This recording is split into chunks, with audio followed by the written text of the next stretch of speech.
Ouais, chaque jour, on vous apporte des idées de fonds de gestion dans lesquelles investir avec Frédéric Lorenzini. Bonjour Frédéric. Bonjour Guillaume, bonjour Cédric. Vous êtes consultant chez MCV France. Frédéric, cette question d'un de nos téléspectateurs, c'est Cyril qui nous écrit sur notre site bfmbusiness.com.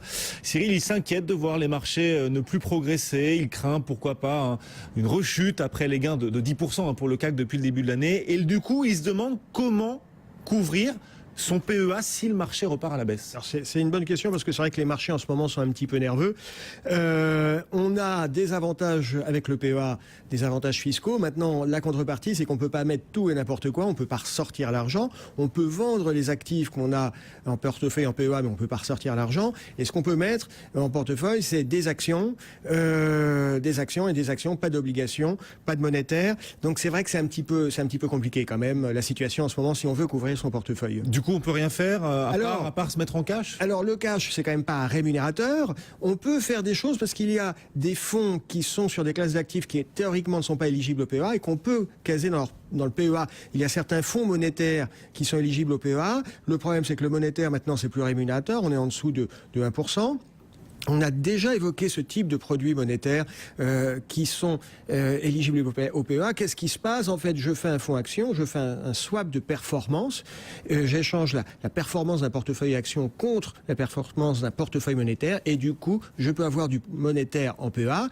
J'ai des fonds qui sont éligibles au PEA et qui permettent de s'exposer aux actions américaines, et éventuellement aux obligations. Mais tout ça, c'est bien, c'est des stratégies de swap, mais ça ne permet pas de couvrir. Si je veux véritablement couvrir mon PEA et que je suis, par exemple, essentiellement investi sur des actions françaises de grande capitalisation, eh bien dans ce cas-là, je vais jouer un ETF qui inverse la performance du CAC 40. Je pense par exemple à l'ETF Amundi Short CAC 40.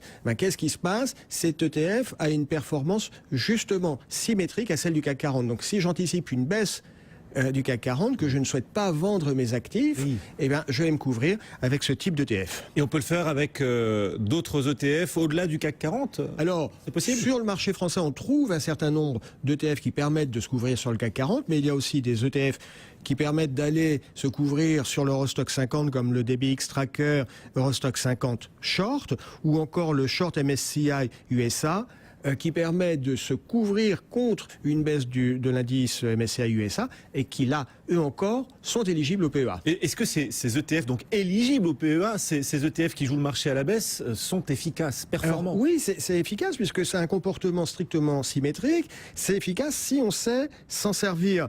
Ça veut dire quoi? Faut pas se tromper sur le timing parce qu'effectivement, si les indices baissent, ces ETF voient leur valeur monter, mais l'inverse est vrai. C'est-à-dire que le jour où le CAC 40 se met à remonter, votre couverture, elle baisse. Donc il y a une question de timing, il y a une question de coût. Ça a un coût, c'est pas neutre.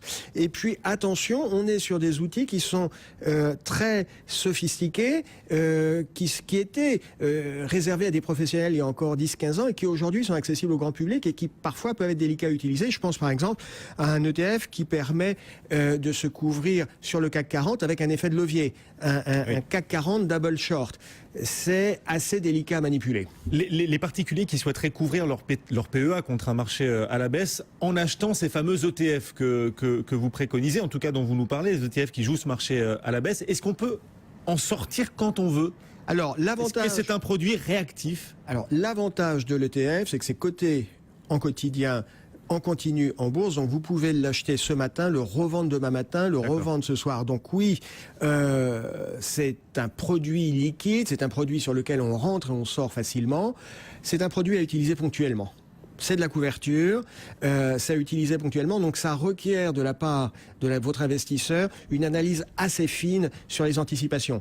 Est-ce que je vais couvrir sur la deuxième moitié de février ou pas? Il faut que je sois réellement sûr que l'indice va décrocher pour me couvrir, sinon je vais induire des frais qui vont ne servir à rien. Oui, c'est ça. Ces ETF qui jouent le marché à la baisse, c'est une couverture, donc c'est une assurance, et une assurance, ça a un prix. Alors l'assurance, ça a un prix. Si vous anticipez des baisses de marché, est-ce qu'il faut aller sur une couverture de type classique, c'est-à-dire quelque chose qui évolue à l'inverse du marché, ou est-ce qu'il ne vaut mieux pas aller sur des fonds patrimoniaux? C'est-à-dire que on va alors, dans ce cas-là, aller sur des fonds où c'est le gérant qui lui travaille avec une équipe de confrères et de macroéconomistes, c'est le gérant qui, avec son équipe, va dire ok, c'est le moment de réduire l'allocation action, d'aller éventuellement sur d'autres classes d'actifs. C'est un vrai travail. Alors certains particuliers sont capables de le faire, mais redisons-le, c'est un travail difficile.